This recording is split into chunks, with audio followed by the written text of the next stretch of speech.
Bonjour et bienvenue dans cette vidéo. Aujourd'hui, je vous fais une revue sur une palette de Line Crime.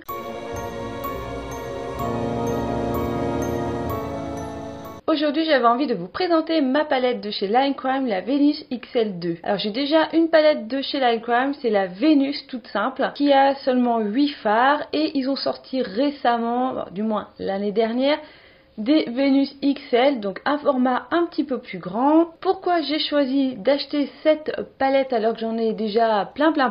Et bien c'est tout simplement qu'il y a des teintes que je n'avais pas du tout dans cette palette. Ce qui m'a plu, c'est cette harmonie colorée entre des vieux roses un petit peu violacés, des cuivrés et quelques petites teintes vertes intenses que j'ai beaucoup aimé. Je trouve que c'est une harmonie très printanière mais aussi assez automnale à mon goût. Donc dans cette palette, les teintes qui m'ont le plus intéressé, c'est donc les teintes vertes parce que j'ai très peu de teintes vertes. Donc là dans cette palette, il y en a 4. Il y a Sage, Mythe, Ivy et Obscur. Alors Sage, c'est un vert pâle qui n'a pas trop d'intérêt. Je trouve qu'il est pas très pigmenté, pas super ouf.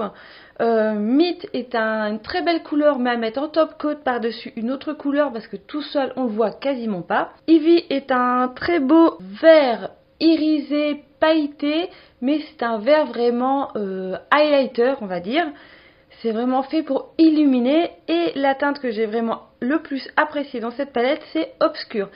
C'est un vert pâle, vraiment néon, très intensif. Il est très lumineux, très irisé, il est vraiment sublime. Donc cette palette, je fais régulièrement le maquillage que je vais vous présenter, c'est-à-dire un fond, un arrière de paupières très vieux rose marronné, très mat, et faire ressortir la paupière mobile avec une teinte très lumineuse et justement avec Obscur. Donc dans cette palette, comme je vous disais, il y a 18 teintes. La première teinte, c'est In Bloom.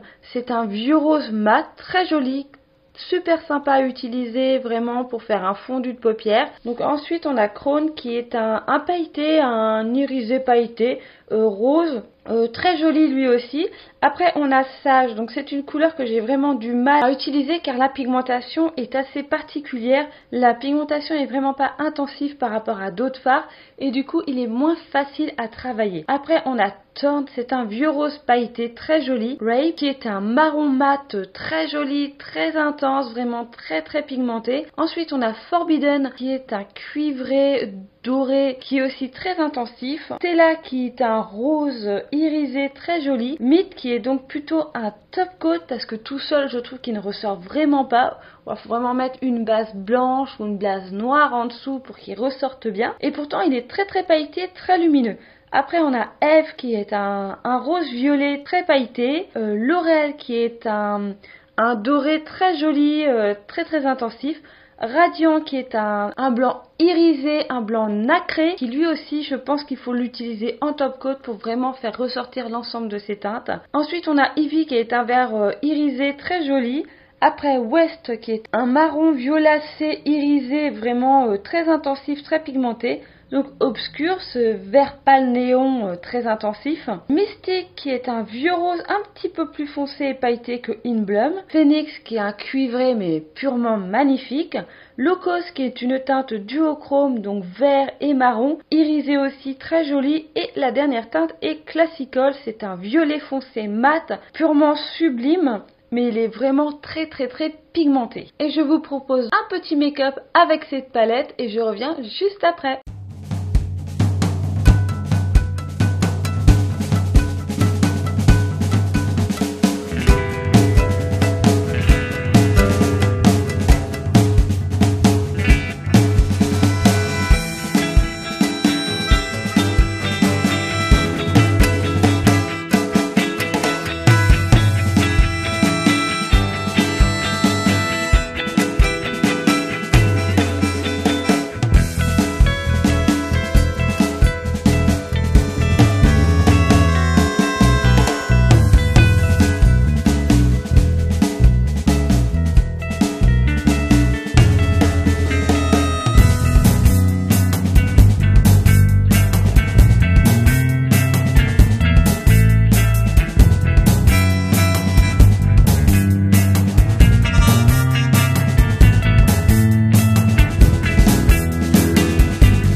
les fards, il n'y a pas beaucoup de chutes à part pour la teinte obscure où voilà, moi j'ai dû en mettre vraiment beaucoup pour le faire ressortir sur ma paupière mobile.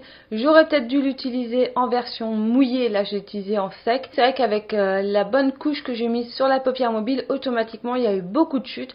Mais sinon, dans l'ensemble, les couleurs ne font très peu de chutes et c'est vraiment bien. Elles se fondent vraiment parfaitement. Je trouve que l'utilisation est vraiment facile. On arrive vraiment à fondre les couleurs ensemble. Il faut vraiment faire beaucoup de choses avec cette palette. Je trouve qu'elle a vraiment un fort potentiel. Cette palette est vraiment idéale pour faire un complément à l'ensemble de ma collection parce que c'est vraiment des teintes que j'ai pas du tout.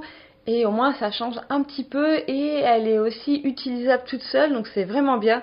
J'aime beaucoup cette palette. Donc voilà, je ne regrette pas du tout l'achat de cette petite palette. J'espère que cette vidéo vous a plu. N'hésitez pas à laisser un petit pouce en l'air, à vous abonner à ma chaîne, à partager cette vidéo si vous en avez envie. Et moi je vous dis à une prochaine vidéo. Bye bye.